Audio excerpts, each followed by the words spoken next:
ৰাইজে গম পাই গৈছে যে UPPL BPF remote control Himanta Biswa Sarma ডাঙৰীয়া হাতত আছে আৰু আজি তাৰিখত হিমন্ত বিশ্ব শৰ্মা ডাঙৰীয়া কলংকিত মন্ত্ৰী আৰু ৰাজনীতিবিদসকলক সংৰক্ষণ দি আছে।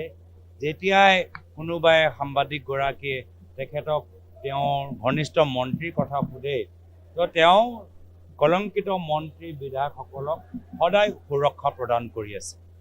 এই গৰু চোৰৰ কাণ্ডৰ লগত সম্পৰ্ক থকাই হওক বা ডাঙৰ 200 কোটি টকীয়া শীৰ্ষ মহল 5 ষ্টাৰ ঘৰ বনোৱাই হওক বা কোনোবাই যদি অবৈধভাৱে বাগান বনাই কিনিছে বা মাটি লৈছে সেই ক্ষেত্ৰতো তেওঁ বাৰম্বাৰ সুৰক্ষা প্ৰদান কৰি আছে। আৰু সেইকাৰণে আজি মানুহে এটা বিকল্প হিচাপে কংগ্ৰেছক আদৰিছে। তেওঁলোকে এই যে বাতৰি জ্বলালে কোনোবা এজন মন্ত্ৰী একেদিনৰ ভিতৰত 40 বিঘা মাটি লৈছে বেলেগ বেলেগ ঠাইত, সেইখিনিৰ ওপৰত তদন্ত নকৰে, সেইখিনিৰ ওপৰত তদন্ত নকৰিব।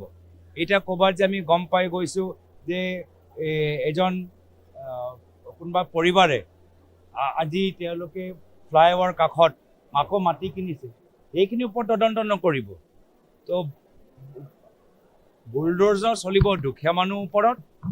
আৰু বিজেপি পালি নেতা আজি যিসকলে নিজেই PGR মাটি দখল কৰিছে তেওঁলোকৰ কাৰণে এইখন চৰকাৰে একদম মানে ফ্ৰী হেণ্ড দিছে, মুকলি কৰি দিছে।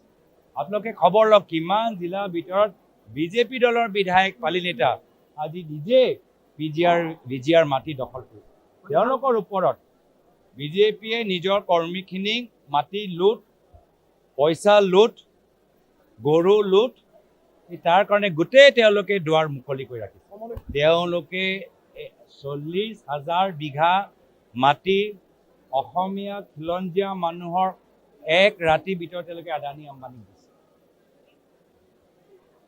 আজি BTR অঞ্চলত তেওঁলোকে কিমান বিঘা মাটি মানুহক দিব পাৰিছে, কিমান মানুহক তেওঁলোকে ম্যাদী পট্টা দিছে তাৰ হিচাপ দিয়কচোন। সকলোৰ ওপৰত অন্যায়। 40,000 বড়ো, কাৰ্বি, ৰাভা, মিচিঙৰ মাটি তেওঁলোকে দিছে।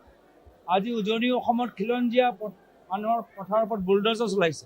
নামনি অসমত আমাৰ ধৰ্মীয় সংখ্যালঘু মানুহৰ ওপৰত আজি তেওঁলোকে উচ্ছেদ কৰিছে। তো সকলো সমাজৰ প্ৰত্যেক শ্ৰেণীৰ লগত আজি সাংবাদিকৰ ওপৰত তেওঁলোকে প্ৰহাৰ কৰা নাই নেকি? কাক এৰি দিছে তেওঁলোকে? প্ৰত্যেক শ্ৰেণীৰ লগত তেওঁলোকে অন্যায় কৰিছে। আজি সাংবাদিকজনকতো তেওঁলোকেতো নিজকে খুব ওপৰ মানুহ ভাবে, মালিকৰ লগতে কথা পাতে। সাংবাদিকজনকো আজি সাংবাদিকৰ নিৰাপত্তা লৈও আজি সাংবাদিকখিনি আজি চিন্তিত হৈছে। সেই সময়তো BPF লগত আটাইতকৈ ভাল হিমন্ত বিশ্ব শৰ্মা ডাঙৰীয়াই আছিলে, তেওঁহে জানিব কোনে লৈছে। এই সময়ত যি সময়ৰ কথা কৈছে তেওঁতো কংগ্ৰেছত আছিলে আৰু আটাইতকৈ ভাল সেই সময়ত BPF নেতৃত্বৰ লগত হিমন্ত বিশ্ব শৰ্মা ডাঙৰীয়া আছিলে। তেওঁহে জানিব কমিশ্যন ক'ত কোনে কেনেকৈ লৈছে। ধন্যবাদ।